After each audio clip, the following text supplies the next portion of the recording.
പെരിന്തൽമണ്ണയിൽ ജ്വല്ലറി ഉടമയെ കാറിടിച്ചു വീഴ്ത്തി സ്വർണം കവർന്ന കേസിൽ അന്തരിച്ച വയലിനിസ്റ്റ് ബാലഭാസ്കറിന്റെ മുൻ ഡ്രൈവർ അർജുൻ അറസ്റ്റിൽ. പെരിന്തൽമണ്ണയിൽ സ്വർണം തട്ടിയ സംഘത്തെ ചെർപ്പുളശ്ശേരിയിലെത്തി മറ്റൊരു കാറിൽ കൂട്ടിക്കൊണ്ടുപോയത് അർജുനാണ്. 2018 സെപ്റ്റംബർ 25-ന് ബാലഭാസ്കർ അപകടത്തിൽപ്പെടുമ്പോൾ കാർ ഓടിച്ചത് അർജുനായിരുന്നു.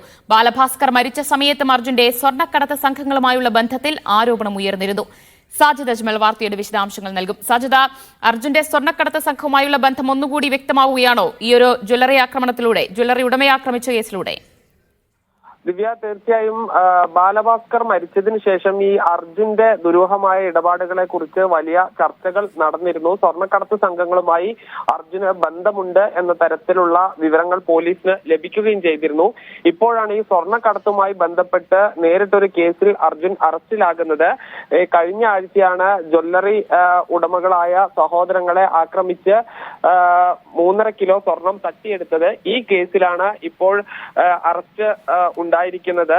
ഇപ്പോൾ അർജുൻ എന്ന ബാലഭാസ്കറിന്റെ ഡ്രൈവറാണ് അറസ്റ്റിലായിട്ടുള്ളത്. 2018 സെപ്റ്റംബർ 25-ന് ബാലഭാസ്കർ അപകടത്തിൽപ്പെടുമ്പോൾ ഈ അർജുനായിരുന്നു ഈ കാർ ഓടിച്ചിരുന്നത്. അർജുന് ഈ പെരിന്തൽമണ്ണയിലെ സ്വർണ്ണക്കടത്തുമായി ബന്ധം ഉള്ളത്. ഈ സ്വർണം തട്ടിയ ശേഷം ഇവർ നേരെ ചെർപ്പുളശ്ശേരിയിലേക്കാണ് പോകുന്നത്. ഈ ചെർപ്പുളശ്ശേരിയിൽ വെച്ച് മറ്റൊരു കാറിൽ ഈ അർജുനാണ് ഈ കടത്ത് സംഘത്തെ അവിടെ നിന്ന് രക്ഷപ്പെടുത്തിയത്. ഇപ്പോഴെന്തായാലും ഈ അർജുനെ അറസ്റ്റ് ചെയ്യുകയും ഈ തട്ടിയെടുത്ത സ്വർണം പോലീസ് ഏതാണ്ട് വീണ്ടെടുക്കുകയും ചെയ്തിട്ടുണ്ട്. പെരിന്തൽമണ്ണയിലെ സ്വർണ്ണ കവർച്ച കേസിലാണ് അന്തരിച്ച വയലിനിസ്റ്റ് ബാലഭാസ്കറിന്റെ മുൻ ഡ്രൈവർ അർജുൻ ഇപ്പോൾ പിടിയിലായിരിക്കുന്നത്. സാജിദ് അജ്മലാണ് വിവരങ്ങൾ നൽകിയത്.